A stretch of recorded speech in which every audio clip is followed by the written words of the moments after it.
শুধুমাত্র ভর্তা প্রেমীরাই জানে ভর্তা দিয়ে ভাত খেতে কত মজা।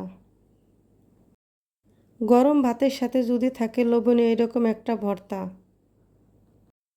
নিমিষেই এক প্লেট ভাত শেষ হয়ে যাবে। আসসালামু আলাইকুম, টুকটাক রান্নাঘরে আপনাদের সকলকে স্বাগতম। আজকে আমি বানাবো মজাদার কাঁকরোল ভর্তা। ভর্তা তৈরি করার জন্য এখানে আমি 3টি কাঁকরোল নিয়েছি। এগুলো এখন আমি চাক চাক করে কেটে নেব। কাঁকরোলগুলো কাটা হয়ে গেছে, এখন আমি পরিষ্কার পানি দিয়ে ভালোভাবে ধুয়ে নেব। এই ভর্তাটা যে কতটা লোভনীয়, একবার না বানিয়ে খেলে আপনি বুঝতে পারবেন না। ঝালের পরিমাণ যত বেশি হবে ভর্তাটা তত বেশি সুস্বাদু হবে। একটা প্যানে আমি তেল দিয়ে দেব, এর মধ্যে দিয়ে দেব কিছু শুকনো মরিচ। মরিচগুলো ভালোভাবে ভেজে নেব। আমি ভর্তা করার জন্য সরিষার তেল ব্যবহার করেছি। মরিচগুলো ভাজা হয়ে গেছে, এখন ওই একই তেলের মধ্যে আমি দিয়ে দেব কাঁকরোলগুলো। এর মধ্যে দিয়ে দেব সামান্য পরিমাণ হলুদ গুঁড়ো, দিয়ে দেব স্বাদ মতো লবণ। একটু নেড়ে চেড়ে এর মধ্যে দিয়ে দেব 1 কাপ পানি। ঢাকনা দিয়ে ঢেকে দেব।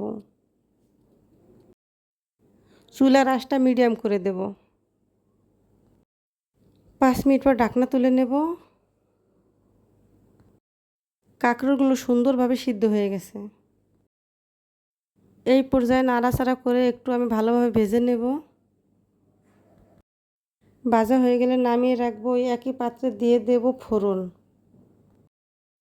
ফোড়নের জন্য আমি দিয়েছি পেঁয়াজ কুচি, রসুন কুচি। এগুলো ভালোভাবে ভেজে নেব। ফোড়নটা বেশি ভাজা যাবে না, হালকা ভাজা হলেই নামিয়ে নিতে হবে। আর ফোড়নটা হয়ে গেছে। ভর্তাটা আমি শিলপাটায় করব। একটা পাটায় আমি দিয়ে দিলাম আগে থেকে ভেজে রাখা কাঁকরোল।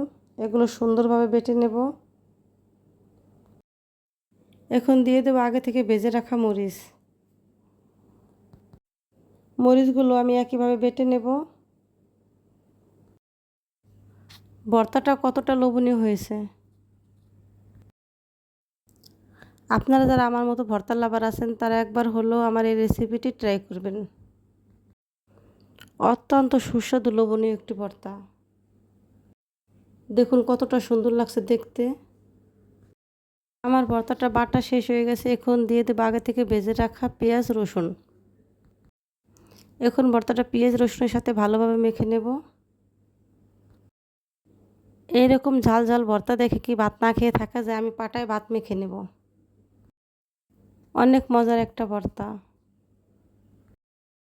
আমার সাথে থাকার জন্য তোমাদের সকলকে ধন্যবাদ। আবার দেখা হবে আগামীতে নতুন কোনো রেসিপি নিয়ে। ততক্ষণ ভালো থাকো, সুস্থ থাকো। আল্লাহ হাফেজ।